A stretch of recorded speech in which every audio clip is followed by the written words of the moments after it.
Le procès intenté contre Enix est entaché d'irrégularités flagrantes, qui remettent en question sa légitimité et le respect des droits fondamentaux de la défense. En effet, cette procédure judiciaire a été lancée sans qu'aucune enquête policière préalable n'ait été menée, ce qui constitue une violation manifeste du processus légal. Et Enix se retrouve accusé du meurtre sans que les autorités aient pris la peine de recueillir des preuves matérielles, ou de mener une enquête approfondie sur les circonstances entourant la mort de David, de Veritas. Cette absence d'enquête signifie que le dossier d'accusation repose sur des bases extrêmement fragiles, voire inutiles.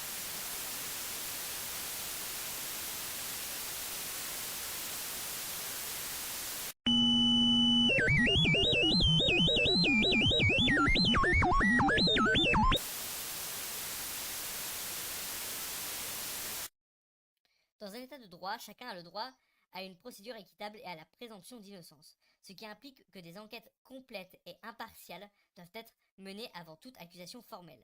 En l'absence de telle démarche, le procès contre Enix est non seulement injuste, mais également illégal. Nous devons donc plaider en sa faveur, non seulement pour souligner la faiblesse des accusations, mais aussi pour défendre le respect des droits fondamentaux et dénoncer une procédure qui ne respecte ni les règles légales ni le principe.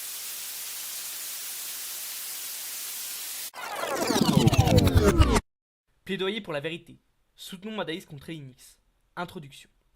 Dans les ténèbres de ce monde, où la trahison et la violence règnent en maître, il est impératif de dénoncer ceux qui choisissent le meurtre. Enix, accusé du meurtre de David, représente une menace terrible, non seulement pour ceux qui l'entourent, mais aussi pour tout ce qui reste de l'ordre. Il est temps de se ranger du côté de Madalis, qui se bat pour la justice et pour la vérité. Les actes criminels d'Enix. Le meurtre de David par Enix n'est pas un simple acte de violence, mais une démonstration de cruauté. Enix a agi sans pitié, éliminant une vie sans remords. Cet acte, au-delà de sa portée individuelle, jette une ombre sur tout ce que nous considérons comme juste. Les conséquences de ces actions résonnent profondément. La mort de David crée un vide, un écho de souffrance qui ne s'effacera pas facilement. Chaque vie ôtée laisse une cicatrice indélébile sur ceux qui restent. Le poids de la responsabilité. Chaque individu doit porter le poids de ses actions, et Enix a choisi de détruire une vie. Et elle doit faire face à cette réalité. Il est essentiel que ces crimes ne passent pas inaperçus, car cela signifie que la vie de David n'aura pas été vaine. En soutenant Madaïs, nous affirmons que la responsabilité ne doit pas être évitée. Nous devons faire entendre notre voix pour exiger justice, pour que ceux qui choisissent le chemin du meurtre soient confrontés à leurs actes.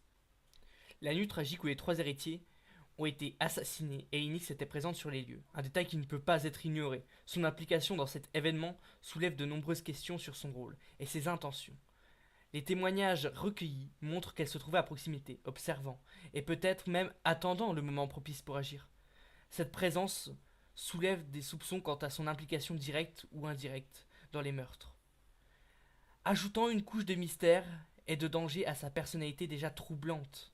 La coïncidence de sa présence à un moment aussi crucial ne peut être simple hasard, et les doutes qu'elle suscite ne font qu'alimenter les rumeurs sur ses véritables motivations. Il est troublant de penser qu'Enix porte un masque en permanence, dissimulant ainsi son visage et ses véritables intentions.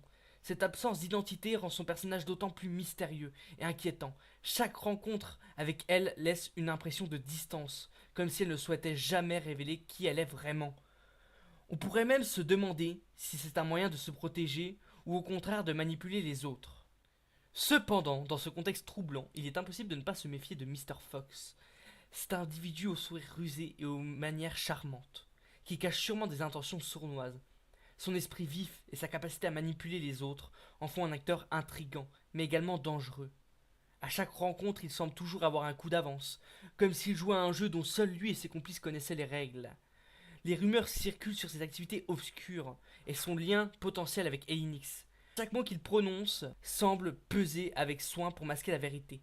Loin d'être un simple spectateur des événements tragiques, Mr. Fox pourrait bien être un acteur clé dans ce drame, utilisant son intelligence et son charme pour tirer les ficelles dans l'ombre. Cette méfiance croissante envers lui ne fait qu'alimenter les soupçons, laissant penser qu'il pourrait avoir un rôle bien plus sinistre qu'il ne veut le laisser croire. Mes interactions avec Mr. Fox sont souvent marquées par des pics et des malentendus. Il y a une tension sous-jacente dans nos échanges, où chacun semble jouer un jeu de subtilité. Or que je tente de rester clair et direct dans mes intentions, les discussions peuvent facilement devenir confuses, souvent teintées d'ambiguïté. Ces moments où nos points de vue divergent laissent place à des quiproquos, rendant chaque conversation plus complexe qu'elle ne devrait l'être. Cette dynamique crée une atmosphère où il est difficile de savoir où l'on se situe. À chaque rencontre, cela devient un exercice d'interprétation, où la vérité.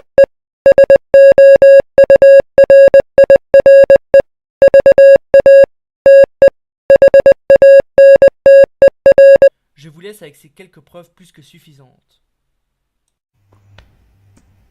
Bien sûr, je me dois de défendre cette pauvre Ellie accusateur d'être meurtrière. D'ailleurs, cela me rappelle ce procès que j'ai subi il y a quelque temps. Apparemment, c'était pas très légal de faire travailler les enfants en prenant leur famille en otage. Mais bon, j'ai localisé cette branche de mon entreprise dans ce pays terrien appelé Chine. C'est l'un des endroits les plus attisés à ce sujet que je connaisse. D'ailleurs, ça me rappelle que j'ai oublié de nourrir les esclaves dans la cuisine du renard flamboyant depuis un mois. Et ils sont toujours en vie! Je vais leur réactiver leur collier électrique pour les punir à cette servie de la nourriture des clients.